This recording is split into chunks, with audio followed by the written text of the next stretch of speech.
មានអាជាស្រ័យចង់ឈ្នះចង់ចាញ់ទីមទីយុទ្ធធរមិនប្រកាន់ខ្លួនទៀតយកតែឈ្នះយកតែអស់ចារៀងខ្លួនគាត់ស្រឡាញ់គ្នាពីដំបូងឡើយល្អកល្អឿនបានកូន3នាក់ជាចំណងដៃ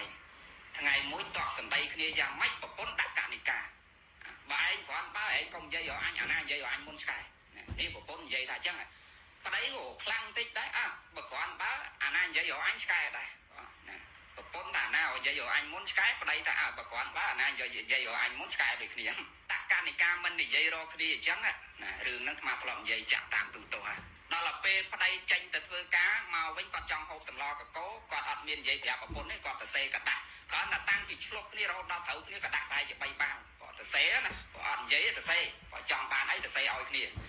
ណាប្តីប្រាប់ឧទាហរណ៍ថាមកវិញចង់សម្លកកូរទៅសេមកកដាស់ហ្នឹងទៅថាអូនណាបងថ្ងៃនេះចង់ស្លកកូរប្រពន្ធអត់និយាយដែរទៅសេដាក់កដាស់បើចង់ស៊ីសម្ដៅហូបសម្លកកូរបានគេឆ្លុះគ្នានិយាយក្របាទមកកែមកពីព្រោះវិញមកបើបងឯងចង់ហូបសម្លកកូរឯងទៅទិញបន្លែមកចាំខ្ញុំស្លឲ្យហូបទៅសេដាក់កដាស់បាត់ដាក់កដាស់គៀនដែរប្តីថាអញ្ចឹងអត់អីចាំបងទៅទិញ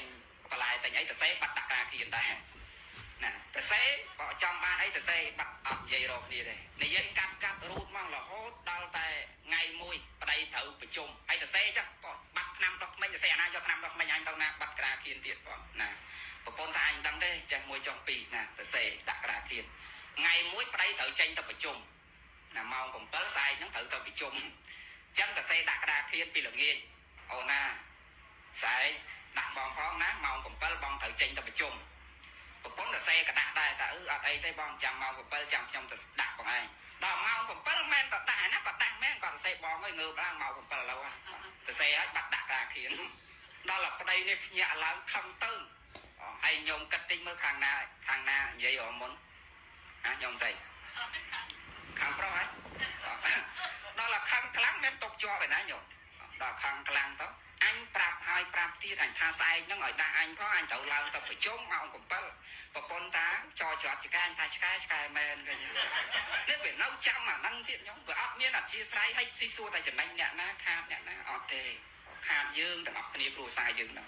ប្តីប្រពន្ធខ្លះអញ្ចឹងខឹងគ្នាទៅវាយចានវាយឆ្នាំងវាយពីងទឹកចោលតិចទីបានដាក់ត្រូវគ្នាដាក់ទៅទិញមករាវមកទៀតត្រូវគ្នាទៅទិញមករាវមកដល់ឆ្លុះនេះវាយខ្ទេចទៅទិញមករាវទៀតវាបានអី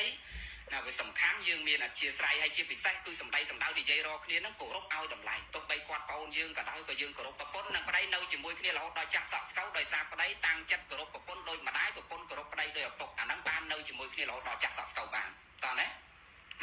ហើយបើសិនជាប៉ុន្តែសម័យរាល់ថ្ងៃនេះគេមិនសូវអញ្ចឹងទេមានប្តីប្រពន្ធ2នាក់គាត់ស្រឡាញ់គ្នាណាអត់មានអាជាមានប្តីប្រពន្ធ2នាក់គាត់ស្រឡាញ់គ្នាណាអត់មានអាជាស្រ័យណាខាតបងអ្នកណាអត់មានអាជាស្រ័យចង់ឈ្នះចង់ចាញ់ទីមទីយុទ្ធធរមិនប្រកាន់ខ្លួនទៀត